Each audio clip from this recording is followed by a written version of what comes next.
So this person asks, is it even worth buying a house today for Millennial and Gen Z? How about having a kid? LOL. Yes, okay, let's dig in. Hey everybody, welcome back to Whiteboard Finance. Today's video is going to be a little bit different. I'm here with Adrianna Adams of Domain Money. She is a certified financial planner. We're actually here on the beautiful shores of the Ivory Coast of Cleveland, Ohio. We're here at Lake Erie shooting live, which is kind of fun. When I do these podcasts, they're usually over Zoom, but now we have the opportunity to speak with a subject matter expert and a professional financial advisor with Adrianna. Adrianna, welcome to the show. Thanks for having me, Marko. Yeah. I'm so excited to be here. My pleasure, my pleasure. So tell us a little bit about yourself, maybe your background, how you ended up at Domain and what you guys do. Absolutely. I joined Domain from Morgan Stanley, which is, as most people know, a very traditional wealth management firm. And Domain is very different. We are much more focused on financial planning and democratizing financial planning so that everybody can have access to education and help making smart financial decisions. Love it. I would say the one difference between what I do at Domain versus Morgan Stanley is we're not just talking about how to invest your portfolio. We're really getting into the details of helping you make life decisions. Okay, so a lot of my audience, as you guys know, and by the way, she's being a complete professional, no sunglasses, me, I'm a Neanderthal. So right now we're under the beautiful, 7 days of sunny weather here in Cleveland, so I'm enjoying it right now. Might not last long. Yeah. So as you guys know, most of you guys that watch my channel, most of you are, Bogleheads, S&P 500, broad-based index funds, you're kind of self-managers. With that being my demographic, young professionals to, middle career professionals, even some on the older side, they say, hey, Adrianna, why do I need a financial advisor? What makes you different than me just buying BND, some bonds, VTI, total US stock market, and some international exposure and call it a day? So people with that investment mindset are actually some of the best fits for working with a certified financial planner at Domain, because that is very much how we invest as well, in a very similar investment philosophy. So we believe in passive index funds, and it's very hard to beat the stock market. Absolutely. So where we provide value is helping you make those life decisions and giving you the confidence to make decisions. It's not just about how your portfolio is invested. We absolutely will help you make sure your portfolio is invested properly, but for us, it's really more about getting to know our clients and what their goals are and their dreams and how to create that life. So we will obviously provide value in helping you find tax savings or making sure your portfolio is in the right position. But really, the value that most of our clients get is less anxiety and financial clarity. Got it. So if you're looking for that and you're looking beyond just how to invest, a certified financial planner is an awesome resource. Love it. So at what net worth or what, liquid funds available would it make sense to start talking to or considering talking to a financial advisor? I really don't put a net worth on it. We have clients who have a negative net worth, and we have clients with over $20 million of net worth. The question I would ask is, do you want help making sure you're on the right path? If so, then we can help you.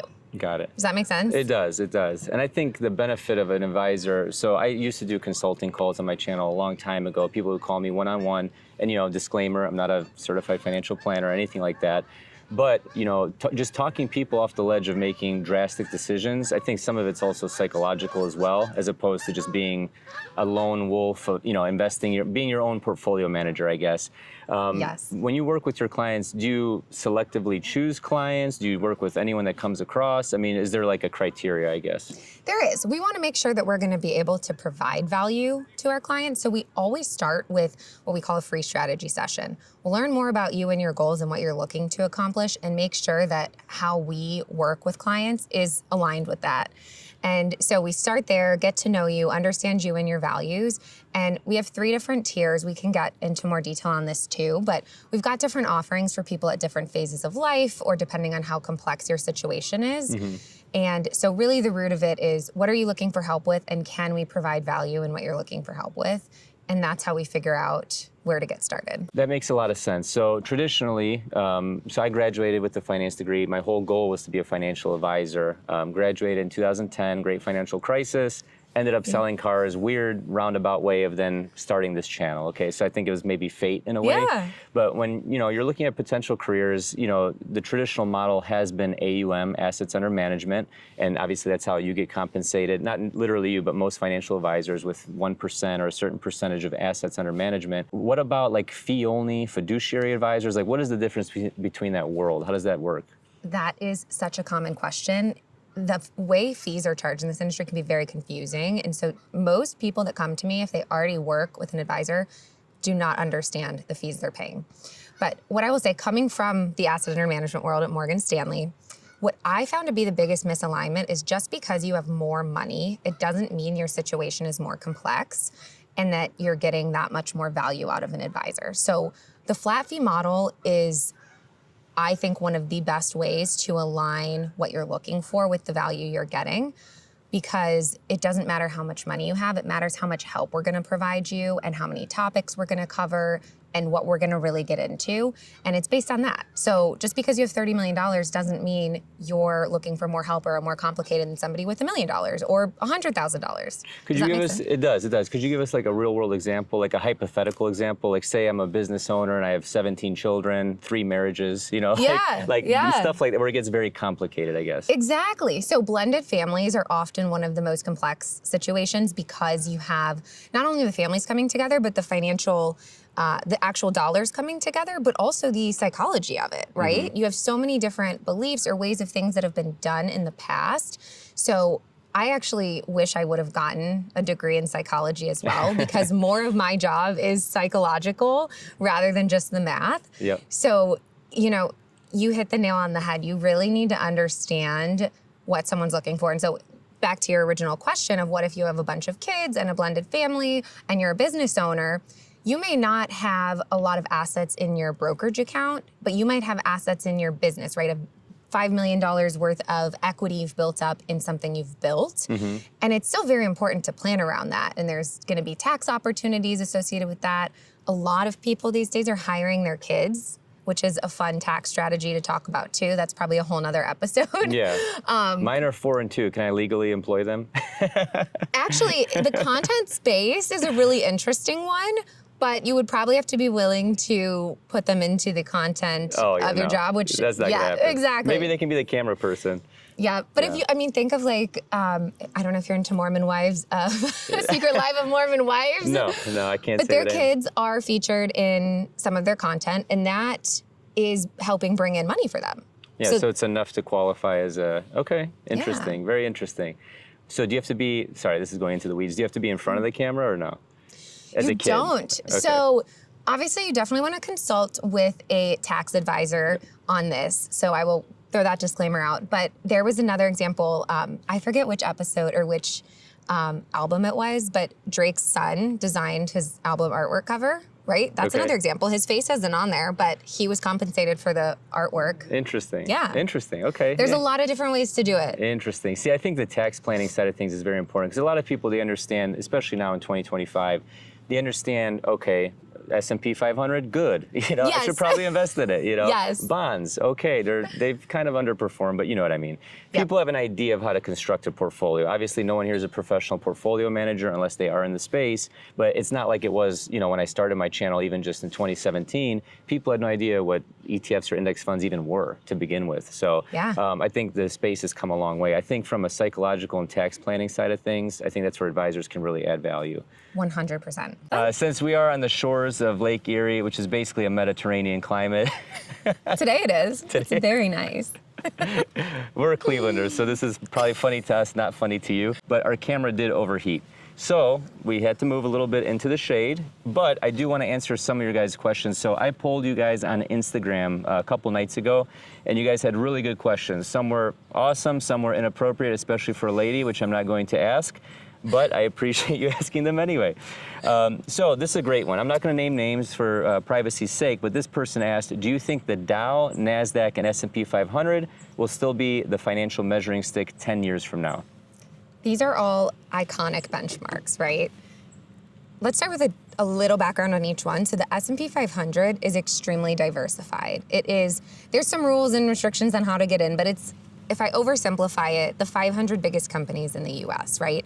So I think it makes up about 80% of the total U.S. large cap stock market. So it's a very good representation of a large part of the market is what I'm trying to say. Okay. The NASDAQ is mostly smaller companies, but very tech heavy. So it has become a very popular benchmark or talking point lately because everyone is focused on innovation and technology. So with that being said, that one might be a little niche. I think it's hard to predict if that will still be a super relevant benchmark from a portfolio standpoint in the future.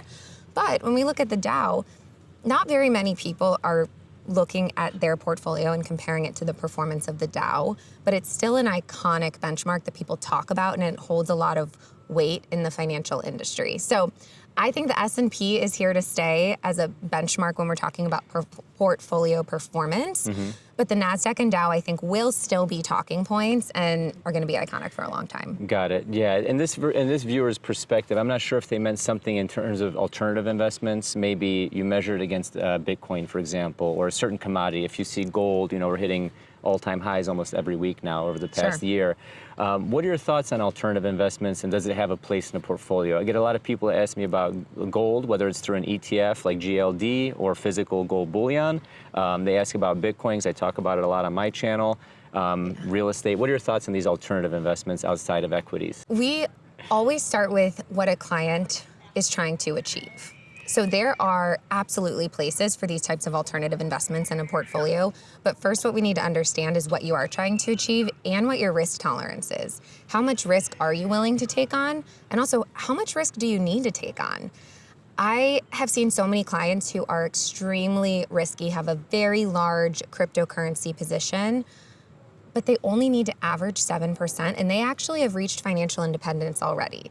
So sometimes that conversation looks like, maybe we de-risk a little just to lock in your financial security here. But other times, if you have the risk appetite and you're an entrepreneur and you want to keep going after wealth building and growth, it makes sense. But if we distill it down for the vast majority of people, you want to have limits in place. You don't want to be over allocated to any one asset class. So a lot of times it's talking about, is that limit 10% of your portfolio, 20% of your portfolio? But it's important to have different types of asset classes that are going to all play a different part of your wealth building journey. Does that make sense? It does. What I've been teaching on my channel is if you look at your net worth as like a pie, for example, each slice is basically just the size of the slice is basically that portfolio's weight in that asset. So like, for example, for me, for example, I've been like Bitcoin 50%, equities 35%, real estate 35%, and then the rest is like cash, collectibles, alternatives, things like that. Some people, their percentages change, but basically what I've been trying to preach to my audience is like, you need to have like a sleep well at night portfolio, like a swan portfolio. Yes. So basically, if any of those slices, God forbid, goes to 0%, you're not going to go jump off a building or drink yourself to death, because I saw a lot of that coming from commercial real estate in 07, 08. A lot of people were heavily allocated to one asset class and they lost everything. Some people say diversification. Some people say diversification. Why do you think that is? Do you agree with that? So the discrepancy is because a lot of times people who have created extremely significant wealth have put everything into one company. Into one thing, yes. It's usually their own company though, right? So taking a bet on one stock or one coin is extremely risky because you truly do not have all of the information you need to be sure that that's the best investment for you, in my professional opinion. Yep, I agree. So I think it all depends on what we're talking about and what you're trying to build. And to your point, are you going to be able to sleep at night? So one of the biggest aspects of a financial planner's job is making sure that our clients actually stick to the financial plan. Because yes, it's straightforward. Investing or a diversified portfolio can be very straightforward. But if you're going to sell everything when the S&P's down 20%, because you don't have someone to talk you through, hey, recession is a normal part of an economic cycle, right? So really having that psychological buddy and a financial planner, if you will, is so important, and you need to be able to sleep well at night. So I love the way you've conceptualized that for your audience. Yeah, thank you. I can definitely attest to that because I was getting calls during COVID, during 2020, where people's portfolios were down 20, 25, 30%. And I'm like, dude, just relax. It's going to go back up. You know, this is what I'm doing, right? And then we see 5 years later, markets at all-time highs again. So that leads me to my next question. I'm glad you brought up the R word, the recession word. Some people feel like, hey, you know, jobs are slowing down, job market is slowing down, economy is slowing down. This is being recorded a day after the Fed's rate cut of 25 basis points on Wednesday. Today is Thursday. Yeah. What are your thoughts on everything going on right now in general? What I noticed, well, actually, let me get to that second part of the question. Let me let you answer the first part. Sure. So this is another great reason I feel like I'm plugging working with a financial planner so much. You're asking me a lot of questions, and your audience is asking a lot of questions that make sense. It seems like they are potentially fit for working with a CFP, because planning for a recession is critical. You need to make sure that you have your plan in place and you're going to stick to it. So just like you mentioned with what happened during COVID and the stock market, if you stuck to your plan, you likely came out okay or ahead, or at least still on track with your goals. Mm-hmm. During times of uncertainty, it is the worst time to make financial decisions. So you need to make sure you have a solid plan in place before we head into a time where we may be forced to make tough decisions, whether that's budget cuts, or changing jobs or losing a job, something along those lines. Mm-hmm. So the first thing I would tell everyone to consider is make sure your emergency fund is good to go, right? That is going to be a really good security blanket if we do head into a recession. What is your, sorry to interrupt, Adrianna, what is your criteria for emergency fund? I have my thoughts on it. What are yours? So there is no one size fits all. You will hear a lot of people say, 3 to 6 months to 12 months of cash needs, but what I would rather focus on is what your life will look like if we do go into a situation where you lose your job. Mm-hmm. So let's talk about that, right? Are you gonna keep living the same lifestyle? Let's say 20% of your budget right now goes to international travel. Mm-hmm. Are you going to wanna keep that up if you lose your job? If so, that's fine, but let's plan for it. So we may have an extra buffer in the emergency fund. But I have a lot of clients who tell me, I'm gonna just spend on the essentials. I want enough money to have the essentials covered for 6 months. And I think that's a really fair consideration too. Mm-hmm. So it is different for everybody. I know that's not a great answer for those looking to take action, but figure out what is gonna work for you. Yeah, personal finance is personal. Like, for example, as I get older, my non-negotiables are, if I wanna eat out, I'm eating out, okay? I'm a great cook, my wife's a great cook, ethnic food, Love it. Similar ethnicities as Adrianna, old school Eastern European, borscht, Yes. It's like get you through the Cleveland winter. So basically my non-negotiables are international travel. I want to send my kids to Europe so they understand what their heritage and ethnicity is. I love it. And then also eating out, right? Like I don't need to eat out, but I work from home. It's like, get me the hell out of this house. I'm gonna go crazy if I stay in here another hour. So that's kind of my two non-negotiables. I think where a lot of people start to miss the boat is that they start to go to the extremes, okay? And in personal finance, especially online, some people are complete misers where they're like winter-proofing their boots with chapstick. It's like, okay, dude, really? You're making like dishwasher tablets at home. Like, stop, dude. Like, just stop.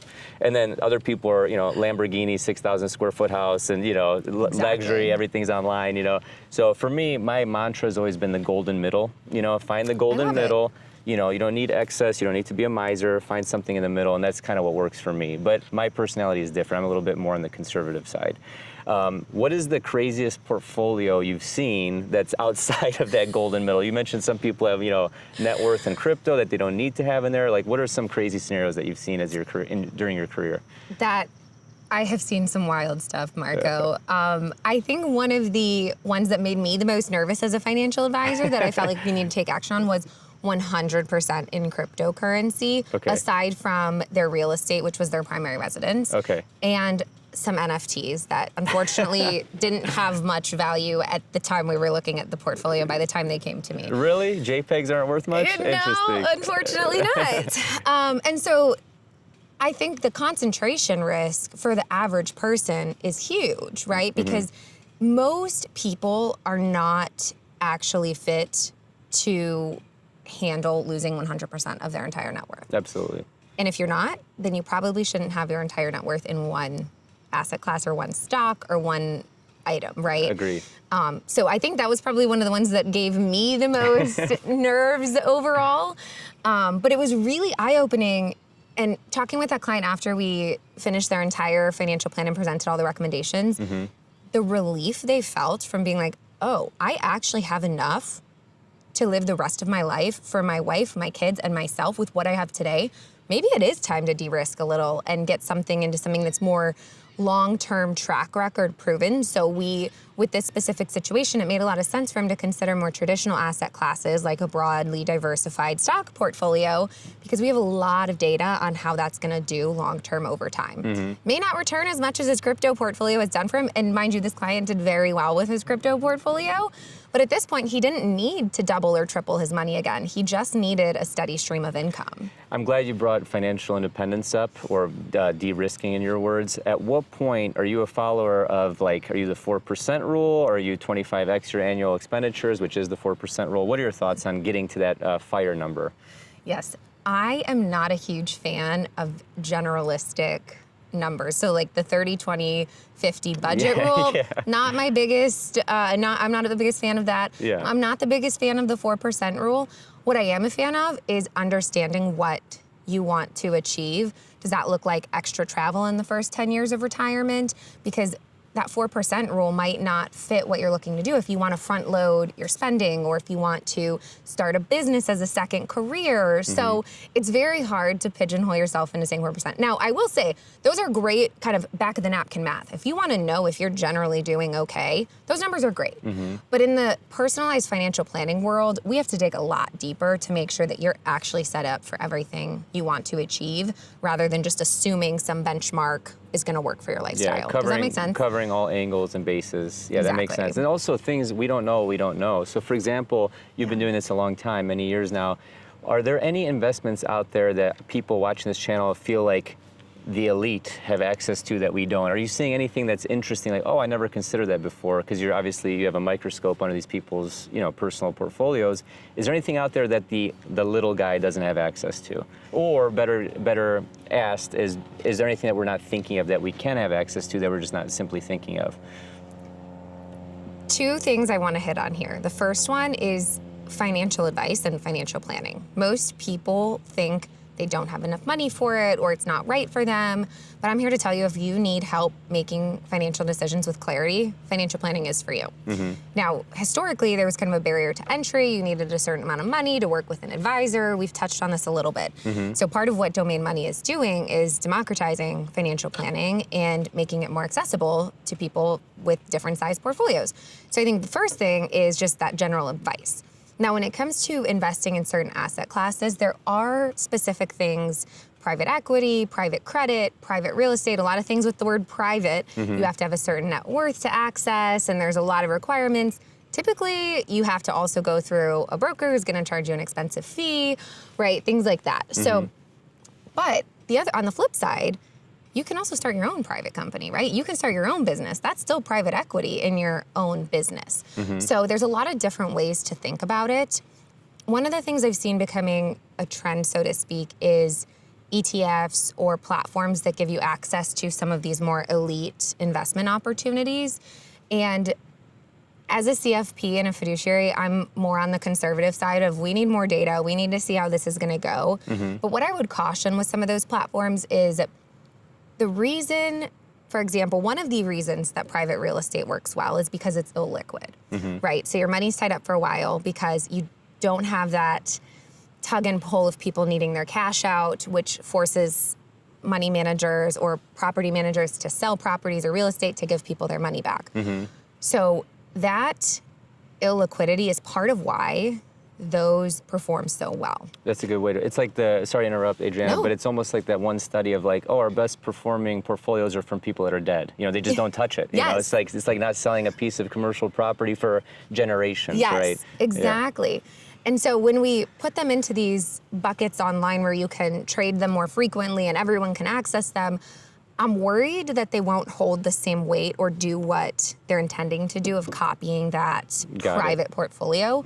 But I do love that there's innovation and there's more things like this coming out for everyone to have access to, but I think we need to keep a closer eye on it and kind of figure out what really makes the most sense and what's going to work long term. Yeah, that's very well said. I would agree, because some of the allure, not the allure, but some of the reason, as you said, these assets perform the way they do is because of their illiquidity. It's almost like a feature, not a bug, right? Exactly. Yeah, I love that. So in terms of, let me actually get to, these are very good answers, by the way. I appreciate it. These are all on the fly. She's 100% legit. This was not scripted before. This is a good one. Okay, so everyone has that allure, I'm glad I used that word earlier, of like passive income, dividend stocks, all this stuff. So this person asks, what is the best early retirement strategy, dividends or growth? So I have to be careful here because... Is it financial advice? It's not financial advice, but what is best for one person is not going to be best for the other. So it's very hard to generalize the best strategy for someone looking to retire early. But what I will say is tax planning is critical if you want to retire early, because a lot of these types of accounts, whether it's 401ks, IRAs, they may have penalties or restrictions for accessing them early. You may not get as much Social Security or any. I mean, are we going to get any? I don't know. So that's a whole nother episode too. But there are so many different things to think about when we think about early retirement. But the one thing I want to make sure we understand is tax allocation and what that looks like. This question was more directed towards like dividend or growth stocks. And one of the things that I would say too is dividend paying companies essentially are just distributing the growth or the gains in the company in cash back to you. It's a taxable event. So again, we want to be very conscious of your tax situation if we have dividend paying companies in the portfolio. Whereas growth companies instead will just take that cash that the other companies are paying out and they reinvest it back in the business for growth. We can come to a solution for a client that could use either option, because whether it's coming from growth or the income from a dividend, we just need to make sure we're funding your goals and your lifestyle. Now, if we overgeneralize it one more time, I'm a huge fan of dividend-paying stocks and growth-paying stocks, back to diversification, right? The total stock market is pretty split between the two. So I'm a huge fan of both. I think they both have a place in a portfolio, even if we're doing early retirement. Got it. Yeah, I think for me, a majority of my net worth is actually, in terms of equity net worth, is actually in a taxable brokerage account. I mean, I have my Roths from when I worked. I have my 401ks from when I worked. Yep. But a vast majority is just, broad-based index funds in a taxable account. Part of that was because I was thinking to myself, hey, do I really want to wait to 59 and a half on some of these accounts? Or, am I, God willing, able to retire earlier? I'm 37 right now at the time of this recording. When it comes out, I hopefully will still be 37. It won't take me that long to edit. But yeah, I would say 50s is kind of what I'm shooting for, late 40s. I'm close, but I'm not there yet. And then also, you don't know what life is going to give you with college planning. We can talk about 529s, HSAs, things like that. In terms of structuring like your order of operations, I like the taxable, but it's not for everyone. Is there a certain order of operations that you go with? Roth IRA first, HSA second? What are your thoughts on something like that? I am all about tax diversification, just like I am with investment diversification. And this is from experience of, at Morgan Stanley, I worked with a lot of older clients who were in retirement. The happiest retirement clients that I can recall had a lot of diversification. They had taxable money, they had Roth money, they had pre-tax, because we could get really creative with their tax strategy and their income strategy year to year, and we could really control it. So we don't know what the future holds. We don't know what taxes are going to look like even 5 years from now. I mean, there were significant changes past just this year. Just happened, yes. So I think the importance is in that diversification, but making sure that we are forward thinking, like Roth, it's never going to be taxed again. Okay, I like the idea of having quite a bit in Roth. Yeah. Taxable brokerage account, though, unlimited access. You don't have those same rules that you do around other accounts. So I'll go back to what I said earlier. It starts with understanding the person and what they're looking to do, and then let's figure out the right account structure. I'm a huge fan of health savings accounts for the right person too, because of the tax benefits there. There's for self-employed individuals, there's solo 401ks, there's SEP IRAs, there's all these different things. This is another great thing that someone who's a professional that knows the details of all these can help people figure out, because I mean, most people don't want to learn the entire tax code and figure out how it applies to their situation. So that can be really overwhelming for some people. Absolutely. Are you familiar with Peter Thiel's Roth IRA? Of I think course. He has I think he has like literally billions in there, or hundreds of millions. I forgot what it was. Yeah. Yes. Yeah, it's crazy. And it's all tax-free. All right, let's get to another question. I want to transition the conversation a little bit to housing. I don't know if this is something that you want to talk about or a subject matter expert in, but I think just seeing what real estate has done where we live locally, you know, houses, to give you guys perspective, houses in a Class B suburb after 07, 08, we're going for like 5 figures, like 50 grand, 80, I'm talking about Parma. Yeah. 80 grand, 90 grand, 100 grand. Now, houses in Parma are going for $300,000. It's absolutely insane. So this person asks, is it even worth buying a house today for Millennial and Gen Z? How about having a kid? LOL. Yes, okay, let's dig in. So the first thing I would say is we need to understand why you want to buy a house. Do you want the real estate appreciation of the house? Do you want financial security? I actually love making the argument that renting is more secure because you're not tied to a monthly payment that you may not be able to afford if you change your job. You can move out of the apartment, right? You've got maybe 12 months of a commitment.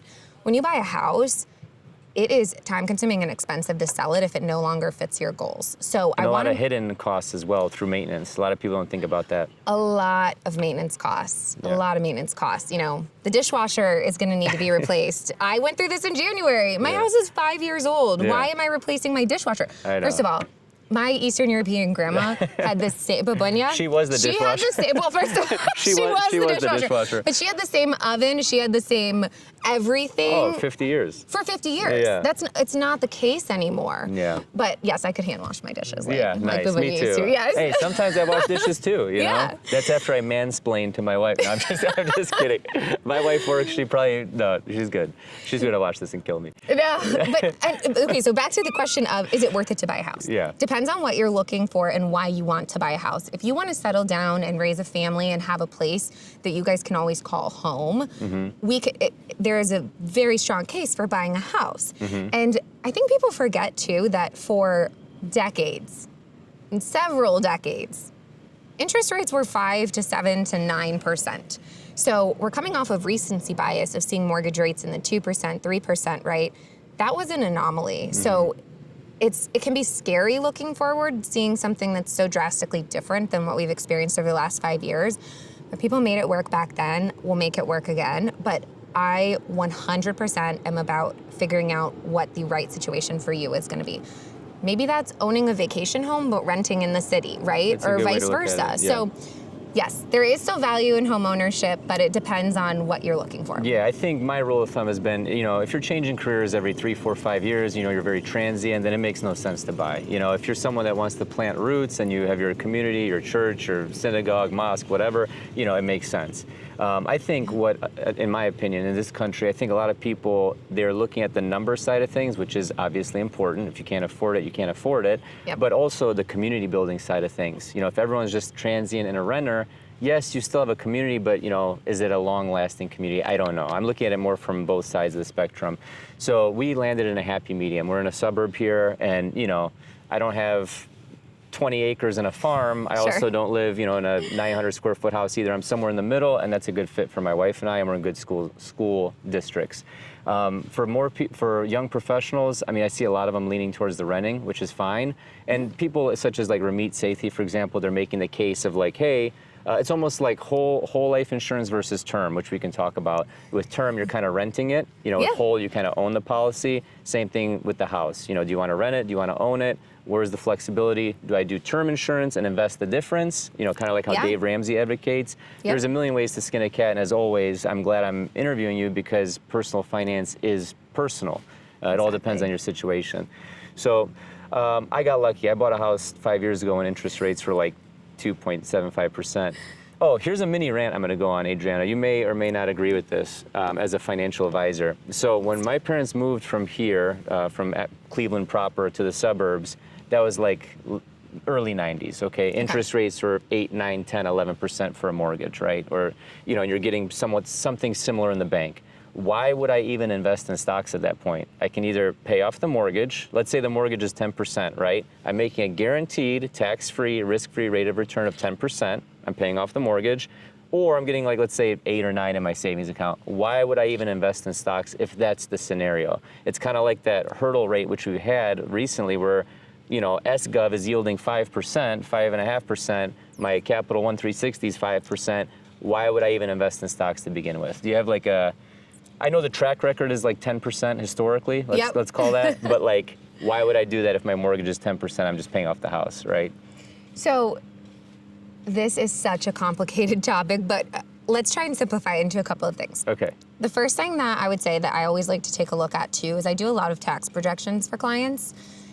What tax benefit are you getting from keeping that mortgage and paying interest on the mortgage? Okay. And let's make sure that we're factoring that in when we're comparing the rates, because you may actually be in a better situation by still investing the difference. Not always, especially if we're talking 10%, but Yep. I love And that's taking just the a tax hypothetical. That's Yeah, unrealistic yeah, hypothetical. yeah. Today we're at like 6.5%. Yes. But I always look at the tax implications and what tax benefits we might be getting from that interest.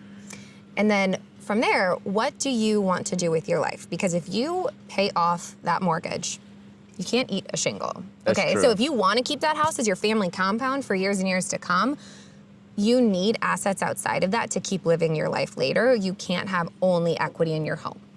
However, if you can afford to do both, great. Or if you are thinking of having this home and then selling it later and cashing out and using that money for retirement and renting a little apartment somewhere or, you know, moving somewhere, we need to think about all of those considerations when we're deciding what to do. That's a great answer because, you know, for people, a lot of people in my audience, they say, hey, you know, debt-free lifestyle, let's pay off the house, which is perfectly fine. Again, it's personal. But the only way you can really access that equity is through what? It's through a cash-out refi, then you have debt again, Yep. or a HELOC, you know, a home equity line of credit, which you use basically like a credit card, essentially. What are your thoughts on this? So my grandparents, they came to Cleveland in the 70s. They moved back to Europe when I was 15, so 22 years ago. Okay, so let's call it 2000, right? They're here for about 30 years, paid taxes, worked, did everything, right? And then they lived a significantly higher quality of life on their salary or pension in Europe, better food, I'm not gonna get into the details, healthcare, all that stuff for their age, right? Sure. Do you see more and more people becoming expats or immigrants elsewhere after they retire in the States? I am seeing an increased interest in it. Most of the people I work with are 30 to 40 to 50. Okay. Now I have clients that, you know, are 25 and need help starting their first Roth IRA, and we have clients who are, you know, maybe 55 or 60 and looking to figure out how to transition to retirement. So I see things across the board. But today and at Domain, we primarily work with, I would say, like that 30 to 50-year-old. So okay, so they're not there yet, They're age-wise. not there yet, Yes. but the amount of them that are bringing this up as an option they want to plan for is increasing. So we are looking at the flexibility and what type of accounts make the most sense. It also depends on what country you're in because there's different tax laws. And by no means are we international tax law experts, but we can talk through some of these things that you need to think about and make sure that we're planning for ultimate flexibility if that's the life you want to live. Because I think that's a great answer. I think with citizens of the United States, don't they follow you no matter where you go unless you like renounce your citizenship? Exactly. That's As great. long as you're it's a one of the few citizen. countries in the world that does that. Yep. Uncle Sam, dude. Uncle Sam, Long he's arm, always there. Long arm of Uncle Sam. Even on the beaches of the Mediterranean, you got to pay taxes if you're a United States citizen. No, that's a great answer. Thank you. Okay, here's one that hold on, let me rephrase that we discussed. We discussed, not me. How do I get my wife to stop spending money? This is great. Okay, the first thing I would say is, why do you want her to stop spending money? Are you falling behind on your goals, right? Have you sat down and aligned on what you want to spend money on? And let's see what you want your future life to look like. And we don't even look at the data first. First, before we even ask who's spending more, where it's going, or I dig into the transactions, what do both of you want out of the life that you're building? Let's talk values. Let's talk what you want future life to look like. Big picture. Yes. Yeah. And I find I get more honest answers when I ask those questions before we look at the data, because they're telling me for real what they want. And then if I look at the data and they're spending money in places that don't align with what they want, it opens up the conversation for, okay, let's talk about how to build the life that you actually want. Or sometimes it is, okay, I thought I wanted what I said, but when I look at my history, that truly is more me. So then we rephrase the whole plan and what we're looking to accomplish. So I think the important thing is to figure out what life you and your wife want to build, and then make sure that your spending plan aligns with that. and we'll go from there. But that is also, you need an unbiased third party for that. 100%. You cannot sit down with your wife and talk about spending. It'll be World War III, dude. No, even me and my husband, we talk to other CFPs on my team when we're talking about finances, because I'm like, listen, he wholeheartedly trusts me when we're making big financial decisions and I'm running the numbers and the math. Of course. But even, doctors need doctors. CFPs need an unbiased third-party CFP to step in and make sure that we've got a little psychological help going on there. I love it. So I have to ask you, the next question is, there's schools of thought on this online as well on YouTube. You have Dave Ramsey, everything's combined. My money's your money, which it should be, right? Especially in a marriage. But from a checking account standpoint, how do you, not you personally, but what do you recommend? Is it one bucket? Is it a hybrid? My wife and I do a hybrid. So basically we have Capital One 360 where we have different buckets. We have travel, we have car, we have house, we have a bunch of stuff, right? Boiler goes bad, we have the house fund. You want to go to Madrid, we have a travel fund. Then she has her own checking, I have my own checking. So the checking account is the buffer, and then we both contribute to the buckets. And then there's people that are like, I'm completely separate, she's completely separate. Where is your school of thought on this? So interestingly enough, my husband and I handle it the same way that you do. So we have joint savings and we're saving towards joint goals, but our paychecks go into our own checking accounts because that is what's comfortable for us. Mm-hmm. If I could make one recommendation today or educate people on how to think about this, is you have to start with baby steps. If you uproot your entire financial process overnight, right when you get married, it can lead to problems and confusion and points of stress. So let's start by saying, okay, we'll keep our checking accounts. Let's open a joint savings. And every month we'll move some money into that, and that'll be the joint, the house fund or the travel fund. Pick a joint goal that you are both saving towards together and work towards it together. Over time, I find that people eventually end up more joint because it's just a natural progression, especially once kids come into the picture, because then all of a sudden, all of your expenses are out the window, right? Like, it's a whole different lifestyle. 100%. But I also have clients who are in their 50s and they still, to this day, do not have a single joint account and everything's separate, and it works great for them. So part of a financial planner's job also is to understand a client and how they think about money and what's going to work for them, and then help structuring the balance sheet. I'm a big proponent of optimizing your balance sheet, but that looks different for everybody. Absolutely. So I think to your point, there's different schools of thought, there's different ways to do it, but we need to figure out what's gonna work for you, because the last thing, money is such a huge factor in divorce, right? Or is such a huge cause. Yep. So we need to be overly conscious about this and make sure that we're setting ourselves up for success and not just completely uprooting ourselves and creating issues down the road. Yeah, absolutely. I would agree. I think just life in general, especially with social media and the digitization of everything, I think life is getting more complicated. Yeah. For example, my grandma didn't have a driver's license. It's like she was cleaning buildings in downtown Cleveland, third shift. My grandpa would pick her up and he was a diesel mechanic, and that's it. You have a checking account and figure it out. Yeah. Now it's like, RSUs and 401ks and Roth IRAs. I think, everything's just getting a little bit more complicated, which is why someone like you is needed, in my opinion. Okay, let's see. What do we have here next? Usually these conversations are a little bit more organic, you guys. I usually have the questions in my head, but I do want to be respectful of you guys contributing. Okay, so this is a good one. Given the advancement of AI, should the style of your investing change? That's a good question.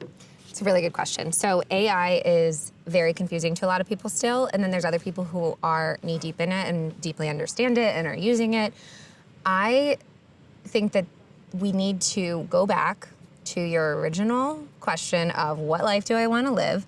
How do I want to invest for that life? And I'm a huge fan of broad diversification, which we talked about. If you are broadly diverse right now, you actually have a lot of AI exposure because all of the big firms and the tech companies are using it. So I don't think we need to necessarily switch up the whole, I'm a huge fan of just long-term data and figuring out how to invest based on that. But what I would say is look for ways to enhance your life and your future with technology. So I would highly encourage you to use it in your own life. And also when you're hiring professionals, hire professionals that are tech forward and are utilizing some of these efficiencies and strategies that are moving the world forward.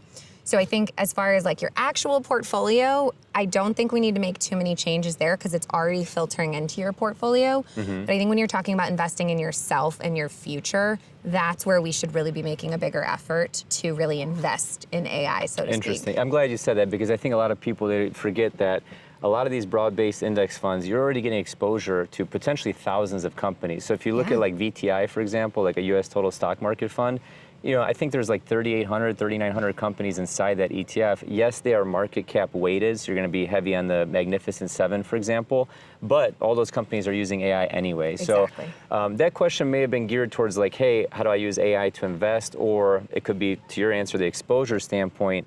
But I think, again, less is more. I think investing simply and being diversified is the answer for most people, and that's kind of what I've been preaching on my channel for a long time. Here's a good one. Explain why target date retirement funds aren't the optimal retirement strategy. Ooh, this is a good one. I don't know how you feel about target date funds. I actually don't know if I know how you feel about target date funds, so this will be interesting. But I will tell you how I feel. Okay. I'm not shy. So if we start at the top, target date funds are built for the masses, right? Yes. Big companies build one portfolio that is going to be invested in by a bunch of people. And if you think about it, if you're a big company and you're putting a portfolio together that tons of people are potentially going to access, would you rather have a conservative investor accidentally or unintentionally be invested too aggressively? Or would you rather have an aggressive investor accidentally be invested too conservatively? I personally think the bigger risk is having a conservative investor invested too aggressively. And that is a theme in target date funds. So they tend to be more conservative.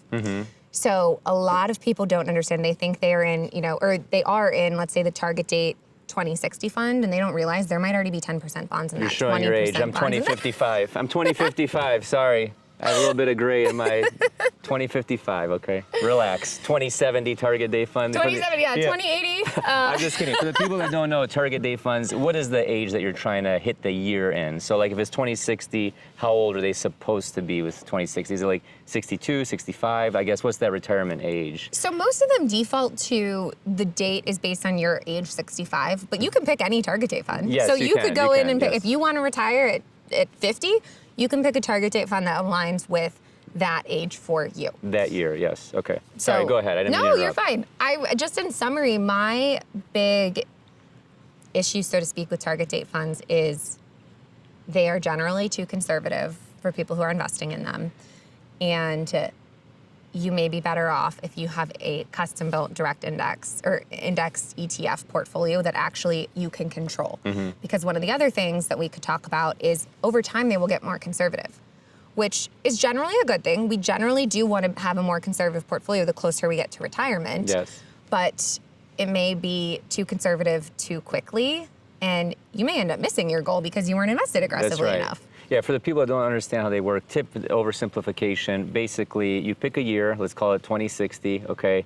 And in the beginning, it's mostly made up of equities. And as you get closer to that year, let's say it's 2050, 2055, you're gonna be mostly in bonds, right? That's typically how they're structured.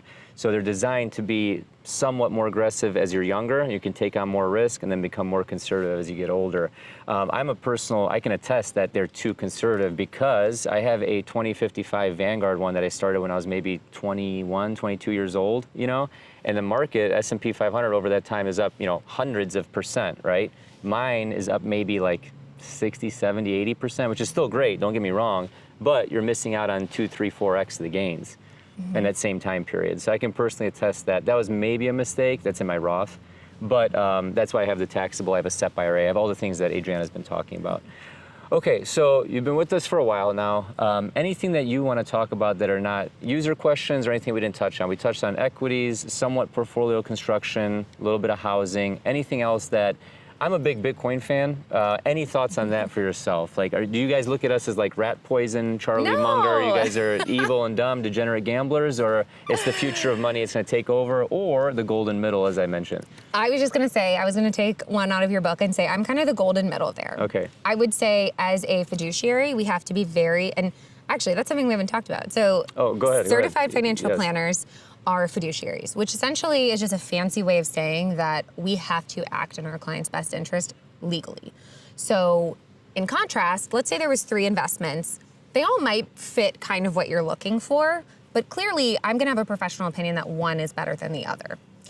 If you're not a fiduciary, you just have to make a suitable recommendation. So any 3 of those I could tell you to invest in. As a fiduciary, I have to tell you the one that in my professional opinion is best for you. Yes. So that's really important. And that also, real quick, I think that also eliminates a lot of commission-based stuff. Yes. So like, for example, to her point, you know, I don't have to recommend the best thing. I can recommend, you know, a plethora of things. Usually that plethora includes something that's gonna make me the most money, right? So sometimes, not everyone acts that way, but that has been, you know, there's a somewhat built-in conflict of interest in my opinion. Is that true? Absolutely. Yeah, interesting. Okay, go ahead. Yes. You're saying you have to pick the best thing. Yes, so with how relatively new to the investment world cryptocurrency is, it is risky to advocate for it as a large part of a client's portfolio. So the approach that we take is looking at it as an alternative asset class. So when we talk about putting in limits, you know, 10%, things like that, that's where I like to focus is let's talk about what makes sense for you and the risks associated with it. And if you're willing to take on the risks, then we can keep that as part of the portfolio, and it could be a large part. And so it's all about explaining and helping clients understand the risk they're taking with crypto. Now, this is kind of back to the AI comment I was making. When you're investing in the S&P 500, you're getting cryptocurrency exposure, right? There's companies in there, you know, or like Coinbase, right? Like if you own Coinbase stock, you're not owning a coin, but you are very closely tied to cryptocurrency and they're making their profits from that. So there's other ways to go about it if you're interested in it. But I do think it's going to be really interesting to see how it shapes the future and what it looks like. It's definitely here to stay. Yeah, so good. I'm really interested in it. But I would just say in my professional opinion, there's not enough data for me to, you know, go all in on recommending it as commonly as we recommend stocks and things like that. Of course, yeah, and I would agree with that. I mean, what I've been telling my viewers, it should be at least 1% to 2% of your portfolio. And maybe I can't even I'm not legally allowed to make that recommendation, but I've been at 15% for many, many years. I used to work for a startup here. We were over at the Agora, and our CTO bought 2 for like $2,000. This was like 2012, 2013, and he lost them. And every time, I'm such an idiot. Every time it hits a new all-time high, I text him screenshots. He's like, "You're such an asshole," you know. Of what he could have. Yeah, but I think he found maybe an old wallet. I don't know. I can't remember. But anyway, my point is that for me, I am a Bitcoin maximalist. Everything else, in my opinion, is just degenerate gambling. Maybe I'm ignorant and wrong about that, but my portfolio doesn't think so. And I think Bitcoin, to your point, knock on wood, it's becoming more ingrained into the financial system that I think it will have a place alongside maybe gold bullion, or GLD, you know, which is not a huge percentage, but it is a percentage. And I think once financial advisors such as yourself are able to more freely recommend it without career risk, I think then obviously market cap will just keep going up, in my opinion. So we'll see. In terms of planning for children. This is my last question, and I'll let you kind of take the reins. I have 2 little girls, 4-year-old, 2-year-old. I invested in a 529, and then I think the Secure Act 2.0 allows you to transfer some of that money. If it's not used for education, you can turn it into like a Roth or just a traditional IRA. Any other ways because a lot of my audience has kids, any other ways on investing for children outside of a 529? Some people buy rental property, some people buy, I don't know, Bitcoin. You know, what are your thoughts on just children in general? Investing for children, not what you think of children. I love children. Yes. Yeah. Investing for children. So there are many ways to climb a mountain, right? And so there's custodial Roth IRAs. So if your child does have a job, maybe you know, it's at the ice cream shop, or maybe it's for your own company. That's something to consider. There's custodial accounts that are kind of like taxable brokerage accounts, but have some neat kind of perks and different ways of being taxed. So there's a lot to unpack there.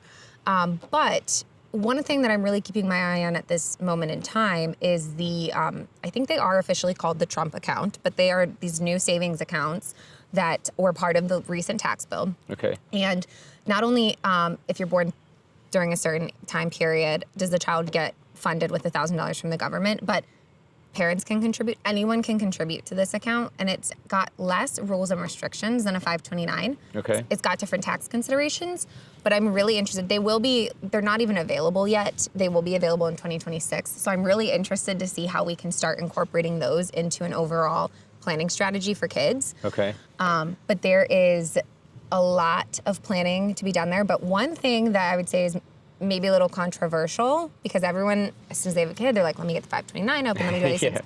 You have to put your oxygen mask on first, Yes, right? I love that analogy. The worst, in my opinion, one of the worst things you can do is be a financial burden on your children in retirement. So paying for their college, but then come crawling back and needing a place to stay or not being able to fund your own lifestyle in retirement can be a huge issue. So I always want to start with, okay, what are we on track for your goals, and are we comfortable with that? And what surplus do we have? And how do we want to use that towards the children? Yeah, I love that. I love that analogy. The oxygen mask is great because I feel like, you know, especially, I guess with, I don't want to say like immigrants and stuff, but they want to give everything to their kids, and then guess what? They barely have anything when they retire, right? Yeah. So I feel like, or you have the exact opposite mentality where it's like, hey, they turned 18, get the hell out of my house. You know what I mean? Exactly. So again, the golden middle, in my opinion, is you got to be somewhere in the middle. So yes, I want to check all my bases first, build a strong foundation, then worry about the children. In terms of like the 529, I don't know if you know this off the spot. I don't want to put you on the spot. Let's hear it. Let's see. What can you say my child's a genius and they get scholarships, they don't use a penny, right? And I have 100 grand in there for them or 30 grand or whatever. Is there a limit that you can turn into a Roth or in a traditional IRA? It goes into a Roth IRA. So it's a Roth. So it's Roth. Nice. So you Okay. get to keep that tax-free benefit. Nice. The limit is $35,000. Okay. So a common strategy that I'll walk clients through is if they're unsure if their child is going to go to college or if they want to fund college, we back into the math of how much you need to contribute either every year or every month to get you to that $35K by the time they're 18. Interesting. So that you're not overfunded and you have that ultimate flexibility of you can turn that full 35 into the Roth and not worry about leaving anything behind. Perfect. However, you mentioned scholarships. So if your kid does get a scholarship, then you can actually pull money out of the 529 without paying the penalty. Okay. You will still pay taxes on the growth, but there is some flexibility there too. So these are all things that we'll talk through, and what type of schools do you want your child to strive for? And then let's kind of figure out what the best strategy might be. A lot of times it's a combination of a 529 and a brokerage account or a variety. Yeah. Because again, I'm all about flexibility. That makes sense. I love that. I didn't know that. I'm glad. Yeah, that's very enlightening because I feel like, so say for example, for people who don't understand, I believe in Ohio, you get, first of all, I think it's every $4,000 that you contribute is deductible, I believe. From your state income taxes, exactly. Yes. And then, so if I understand you correctly, say I'm over 35,000, and they do get a scholarship, right? And that grows to, let's say for easy numbers, 50 grand. I only have to pay taxes on the $15,000 gain, not the 10% penalty on the entire amount. So it is usually pro rata too. So some of that $15,000 you take out, you won't pay gain on because it's the money you put in. Got it. So there is some math there that we could run the projections and figure out exactly, if we wanted to make assumptions on the tax rate, how much you would have to pay. But you're not going to have to pay taxes on the full 15 because some of that is the money you originally put in. Interesting. It's only the gain. Got it. Okay. Yeah, I was assuming if I put in 35 and it grew to 50. Okay, doesn't matter. Okay, perfect. Yeah. Okay, anyway, where can people learn more about you? And then do you want to leave the audience with anything that we didn't talk about? I know we touched on a lot. Yes, we did touch on a lot. So you can find me professionally at Domain Money. We are a flat fee financial planning membership. And I mentioned this earlier, but we always start with a free strategy session. So if you're curious if this may or may not be the right thing, give us a call, come chat with me or an amazing one of my team members, and let's just see if it makes sense and if we can provide value for you. Do you work with all 50 states or do you have to be local? How does that work? Anywhere in the U.S. We are all virtual. We've got CFPs all over the country. So we have East Coast, West Coast, Central Time, and we are very passionate about making sure that the planner you get matched with is the right fit for you. So they may not be in your time zone unless that's your top priority. Okay. But we'll figure out what you're looking to accomplish. Are you, heavily focused on tax planning? Are you a business owner? Are you investing in real estate? And then we'll make sure that the certified financial planner you work with has expertise in that area, because financial planning is so broad, right? We want to make sure that you're working with someone who truly gets you. Absolutely. So that's the first step. You can also find us on Instagram at Domain Money or Advice with Adrianna, and we're all about educating people and making sure that, again, democratizing financial planning. So we host webinars, we have a newsletter. So if you're interested in finance, I would highly encourage you to take a look at our platform just to kind of stay in the know and learn more from us. And the one thing I would say I'll leave your audience with is, there's an old saying, right? The best time to plant a tree was 20 years ago. The next best time is today. I feel the exact same way about financial planning, right? And investing. The best time would have been, 2008 when I was, buying pizza at lunch. Like I had lunch money. I couldn't buy the house that was being defaulted on next door to me. But let's start today, right? We can't rewind time, but make sure that you are doing everything you can to set yourself up for a successful future. And that is what I am so passionate about. Yeah, absolutely. And a big ethos of the channel is time in the market, not timing the market. Again, broad-based index funds, not necessarily making killer trades, but building wealth for your family for the long term. And also legacy planning as well is very important, especially when kids get into the mix. So, Adrianna, thank you so much for joining us. It was a pleasure. Marko. Yeah, we'll stay in touch. Thank you so much. Sounds good. Thank you. Bye-bye.